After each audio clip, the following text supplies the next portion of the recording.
quise poner un nombre en particular. Van a ver que la mayoría de mis slides están en inglés, pero voy a hablar en español. Le diría algo así como la última, digamos, gran estancia mundial para alimentar a los consumidores más allá de sus propias expectativas. Bien, características del Uruguay, ¿no? Si uno mira al Uruguay, típicamente es un país agrícola, donde gran parte de su superficie está dedicada a la producción agrícola, en términos generales agrícola, ¿no? Y algo muy importante, nuestra economía vive claramente de la agricultura, un 70% de las exportaciones proviene del sector agropecuario y no cabe duda también que la ganadería y en particular la producción bovina juega un rol clave en el mundo. Charlando con algunos extranjeros tenemos un valor ahí que casi 4-1. Hay más cabezas de ganado que personas en este país y somos el número 1 en ese sentido. Bueno, por lo tanto estamos frente a una muy buena plataforma para la producción de carne. Segundo elemento, cómo nos vemos como país, hacia dónde estamos y dónde queremos ubicarnos. Primero, un país tan chico como el territorio nacional uruguayo y la base productiva no puede estar basado en la cantidad, porque para eso existen países como Argentina o como Brasil o como otros países como Estados Unidos, donde claramente tienen distintas ventajas en términos de tamaño y estructura de las cadenas de la carne. Por lo tanto, nosotros tenemos que diferenciar y agregarle valor a nuestros productos. Esa diferenciación y agrego de valor viene con el término que es distinto en inglés que en español del concepto de sostenibilidad, que fundamentalmente involucra tres dimensiones: la social, la económica y la ambiental. Dicho de esa manera, en ese concepto de intensificación de la producción sostenible, nos enfocamos a producir y alimentar aproximadamente 50 millones de personas después de 2030. Ahora, esto habla solamente de calorías. Me gustaría en los próximos minutos destacar que no solo es la caloría lo que nos importa, sino también el concepto de calidad, como estaba diciendo en previas presentaciones Silvana Bonsignori. En ese sentido, cuando uno ve en una dimensión más global cómo juega el rol de la ciencia y la tecnología, que es parte de mi negocio, ¿no? Es cómo integro todas estas dimensiones para el crecimiento sostenible. Cualquier política de Estado hoy en el mundo y donde se discute en las grandes ligas de los accesos a mercados, hay comités científicos que están poniendo la información científica para defender sus intereses particulares o globales. Por lo tanto, en el Uruguay esto es clave. ¿Por qué? Porque nosotros tenemos que producir y exportar confianza. Dicho esto, aterrizo rápidamente de la visión país al sector productivo uruguayo. Estamos claramente en una tendencia donde el número de cabezas de animales bovinos en el Uruguay viene en crecimiento con cierta estabilidad en los últimos 5 años, 6 años. Otro elemento importante, como lo decía el doctor Belk, estamos en un proceso de aumento del peso de la canal, tanto en los novillos como en de las vacas. Pongo las vacas acá porque después veremos por qué pongo las vacas como un componente importante. Ya voy avisando, las vacas son el 45% de la faena nacional. El resto son integrados esencialmente por novillos y otras categorías. Está claramente que aquí hay elementos de la genética y de los sistemas de alimentación que están impactando en esta tendencia, y ni que hablar de las estrategias de comercialización de los distintos actores privados. Después, ¿cuál es la base productiva? Esencialmente es el campo natural. Tenemos 10.5 millones de hectáreas, donde hay más de 2.000 especies y 400 son gramíneas. Claramente eso marca una realidad donde se desarrolla el sector productivo nacional. Por supuesto que tenemos distintos tipos de pasturas mejoradas, aquellas que se hacen sobre el tapiz natural, sobre las pasturas naturales, y aquellas que involucran otro nivel importante, digamos, de disruptivo con respecto al suelo, pero que tienen implicancias en los niveles de productividad, que van desde los 3.000 kilos de forraje por hectárea y por año de las pasturas naturales hasta pasturas cultivadas que van o anuales que van prácticamente rondando los 8.000 kilos con una alta variabilidad como lo pueden ver. Por lo tanto, tenemos una base forrajera de altísima productividad. Cuando uno ve los campos naturales uruguayos, son realmente distintos a los campos naturales que uno normalmente ve en otras partes del mundo, con altísima productividad y alta diversidad, ¿no? Bueno, eso lo vemos en el bioma Pampa, que involucra áreas de Argentina, Uruguay y Brasil. Otro elemento que me gustó mostrarle, ya que hay colegas de distintas partes del mundo, son los precios de los terneros, de las terneras, de las vacas gordas y de los novillos. En este momento son precios actuales. Fíjense el precio del ternero, ¿no? Somos el tercero en la lista, pero nuestros amigos americanos prácticamente tienen el doble de precio.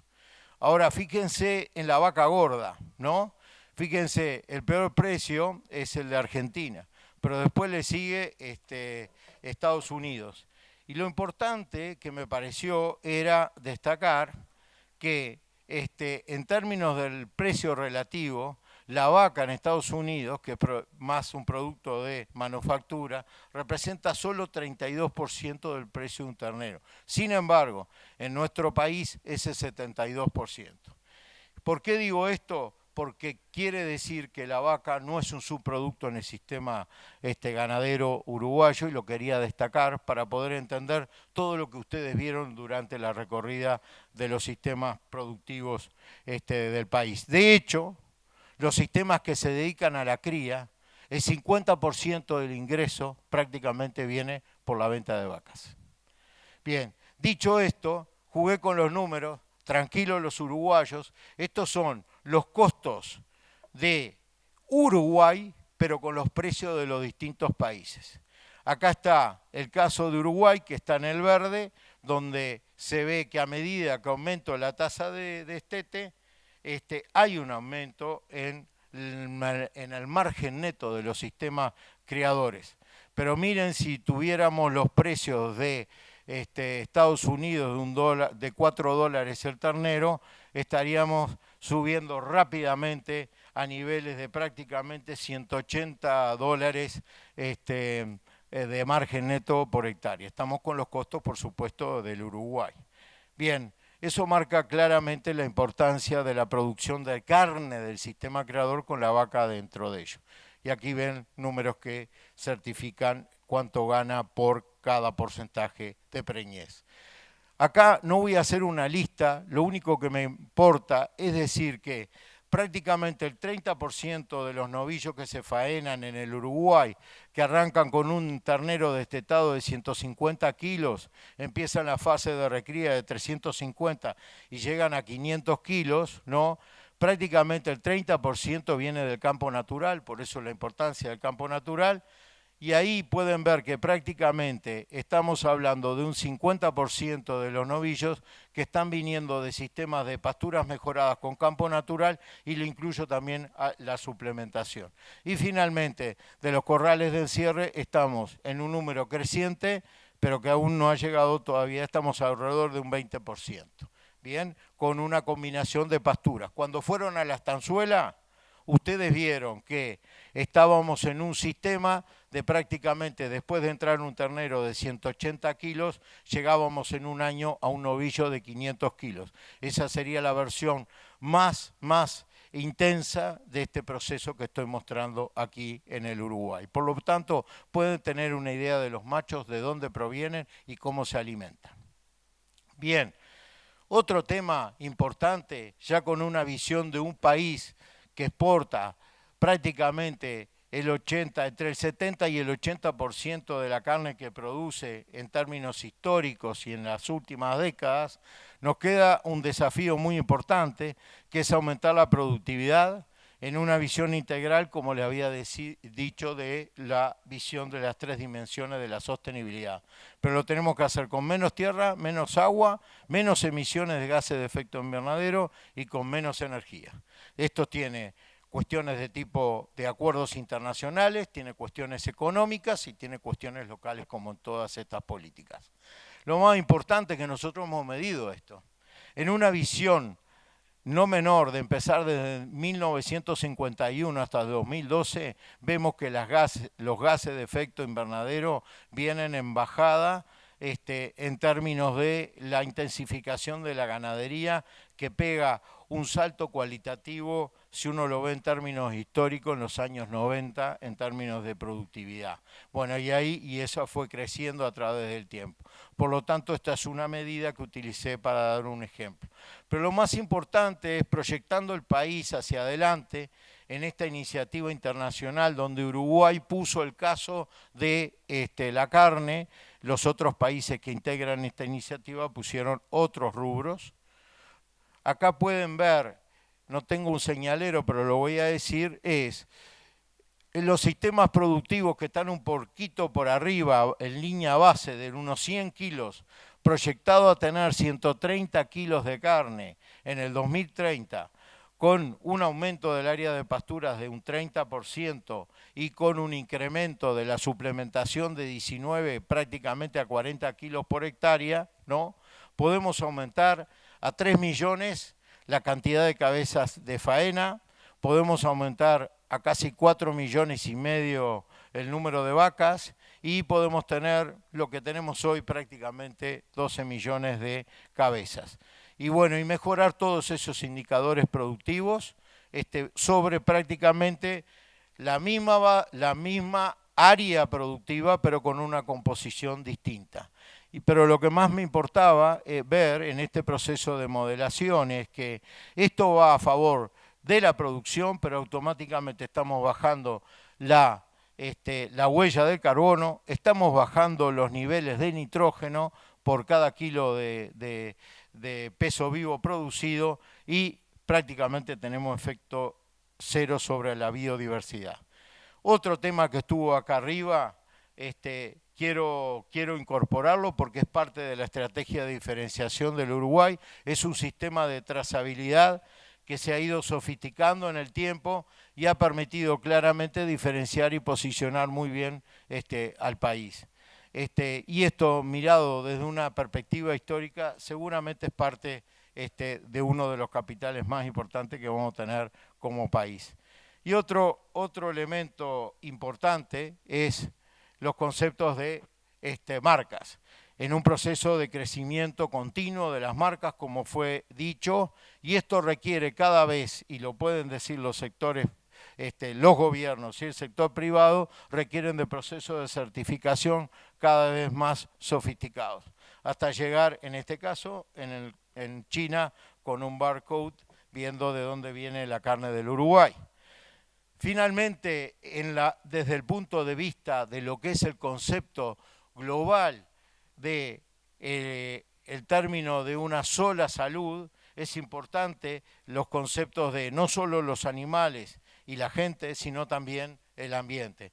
Y por eso ustedes tuvieron la oportunidad de ver en la estanzuela una política de conservación de suelos que terminó finalmente en un uso a nivel privado. Esto es otro patrimonio donde hay otros elementos que juegan un papel fundamental, que es el cuidado del suelo, pero también la fijación del carbono en el suelo, que es parte de una visión país. Bueno, como lo decía el doctor Keith Belk, para nosotros las auditorías, que tenemos que hacer la siguiente, rápido, que estamos atrasados, nos han dejado muy buenos mensajes. Yo solamente me concentré en el tema del bienestar animal.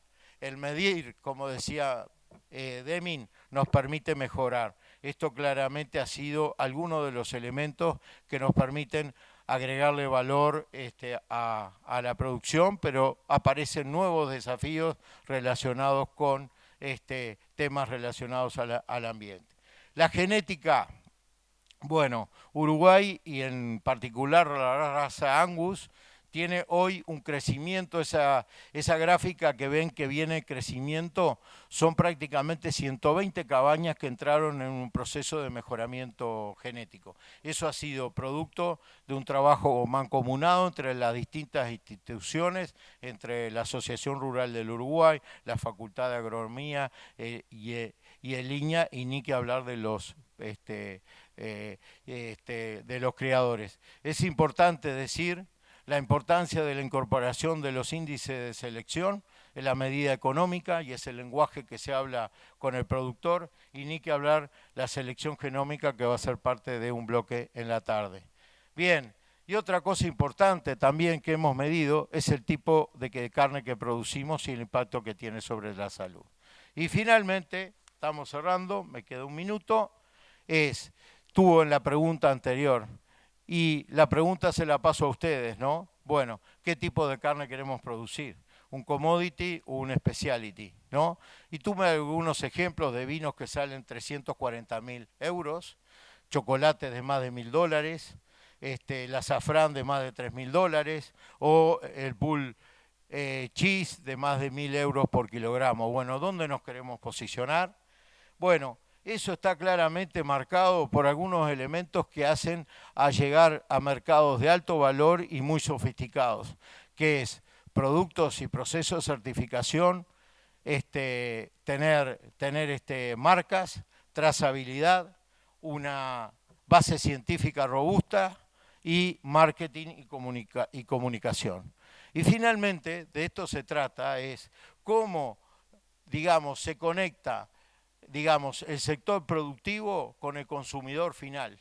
Ese diálogo y esa interconexión en términos de valores, educación, en términos de la comunicación, pasa a ser un elemento muy clave que lo dejó claro la doctora Silvana Bonsignore. Finalmente, me gustaría destacar cómo veo el productor agropecuario del futuro y su entorno en un proceso de mejora continua.